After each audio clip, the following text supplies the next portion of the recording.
जर तुम्हाला यशाचा आनंद घ्यायचा असेल तर परिस्थितींना घडवण्यापूर्वी सर्वात आधी तुम्ही स्वतःला घडवलं पाहिजे. जगात यश म्हणजे मुळात हेच आहे की तुम्हाला परिस्थितींना अशा प्रकारे घडवता येतंय की त्या तुमच्या आणि आसपासच्या लोकांसाठी फायदेशीर ठरतात.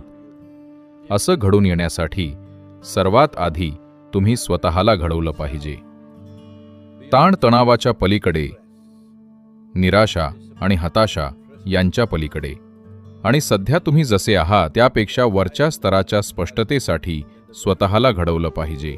जेव्हा तुम्ही गोष्टी स्पष्टपणे पाहता आणि बाहेरच्या परिस्थिती तुम्हाला तणाव किंवा त्रास किंवा हताश करत नाहीत, तेव्हा स्वाभाविकपणे तुम्ही यशस्वी व्हाल. तर यशस्वी होण्याचा प्रयत्न करण्याआधी हे चांगलं आहे की तुम्ही तुमच्या आंतरिकतेची रचना अशा प्रकारे